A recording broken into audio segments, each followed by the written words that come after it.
Бірінші ол жерде жігіт өзін ашық көрсету керек, өзінің ұстанымын, өзінің болашақ жобасын айту керек. Және басын ашық айту керек, ол өзінің ата-анасымен бірге тұратындығын, ешқашан ата-анасын тастамайтындығын, бөлек шығу оның мүлдем ойында жоқ екендігін, бәлкім жәннаты олардың ата-анасы екендігін жай сөз барысында жігіт айтып отыру керек. Сол кезде қыз бәрін тыңдап отырады, түсінеді, демек бұл жігіт болашақта ол қыз бала оған тұрмысқа шыққан өзінде ата-енеммен тұрады екенмін ғой деп ол өзін соған дайындайды.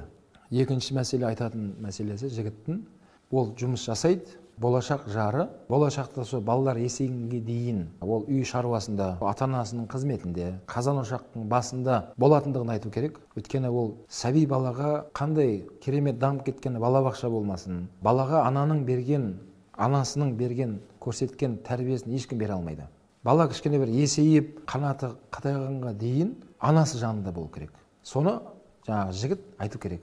Балалар есейіп, болашақтың мамандығы бойынша жұмыс істеуіне қарсы емеспін, бірақ жоқ, мен де жұмыс жасаймын дегенге мен қарсымын деп бала оны ашық айту керек. Осыны ең бірінші басын ашық болу керек. Біріншісі ата-анасымен тұратындығы, екіншісі әйел адам жұмыс істей ме, істемей ме. Сол себепті қара көздерім айтарым, әрдайым айтып жүрем, ата-анасын сыйлаған жігіттердің етегінен ұстап алыңдар деймін. Сол баладан да ертең сондай ұрпақ өмірге келеді.